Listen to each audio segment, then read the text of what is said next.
और सरकार बनाने के लिए 35 सीट की ज़रूरत है। इन 2 सीटों से किसी की सरकार में कोई फ़र्क नहीं पड़ रहा है, इसका आप यकीन रखिए।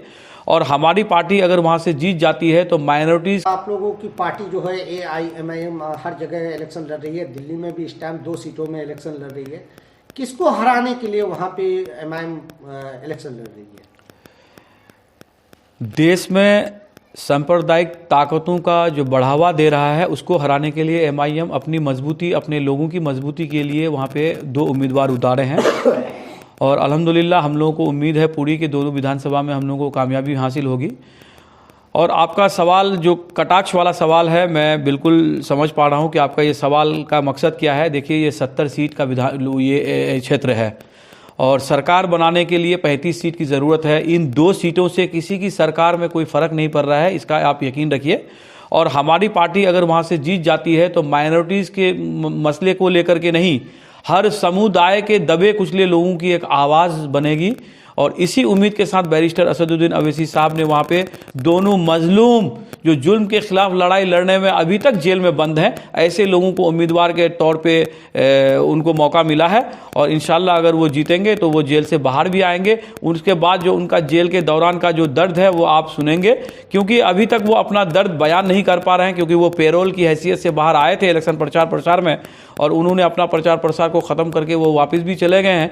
लेकिन जाहिर सी बात है कि अभी तक 5 साल का वक्त लगभग उनका गुजर चुका है और अभी तक केस ट्रायल भी नहीं चला है सेशन में। तो जाहिर सी बात है कि किस तरह का जुर्म लगा करके कैसे कैसे लोगों को ये सरकार कटघरे में खड़ा कर रही है। और आम आदमी पार्टी भी उसके नेता रहते हुए भी, क्योंकि आपका ताहिर हुसैन साहब हो या सिफा साहब हो, दोनों ही पूर्व में जो है MIM का ही वो लोग नेता नहीं थे, उससे पहले वो अरविंद केजरीवाल का नेता थे।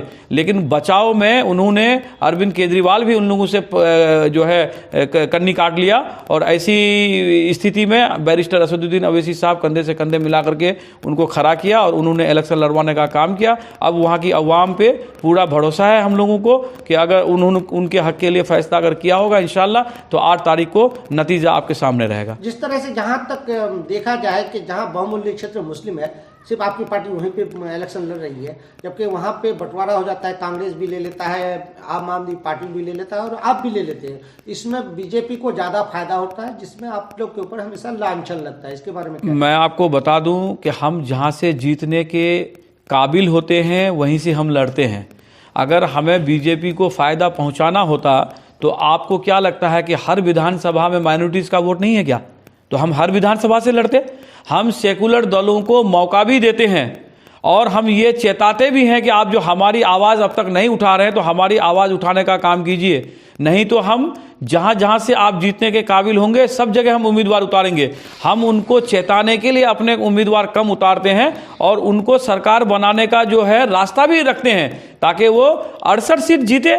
हम तो 2 ही पे लड़े हैं, तो 2 हम सिर्फ अपनी आवाज़ को बुलंद करने के लिए लड़े हैं, क्योंकि हमारी जो आवाज़ को ये लोग विधानसभा में तक पहुंचने नहीं देते हैं, दबा देते हैं माइनॉरिटीज़ के लोगों के लिए। तो अवैसी साहब का सिर्फ यही मकसद है कि हमारी आवाज़ सदन तक कैसे गूंजे, इसी के लिए वो कम सीटों पे लड़ते हैं और जहां उम्मीद होती है वहीं से लड़ते हैं। और सेकुलर दल की जहां तक बात है, 68 सीट उनके लिए खुला है, वो सरकार बनाने के लिए सक्षम है। वो चाहे कांग्रेस पार्टी हो या आम आदमी पार्टी हो, वो बनाए, उनको सरकार बनाने के लिए पूरी आज़ादी है। इन 2 से किसी को सरकार बनाने में कोई फर्क थोड़ी पड़ रहा है। लेकिन अगर ये 2 सीट जीत जाता है तो यकीन मानिए गरीब, मजलूम, दलित, अगड़ा, पिछड़ा, मुसलमान सब लोगों की एक आवाज़ विधानसभा में गूंजेगी। इसका आप लोगों को यकीन होना चाहिए।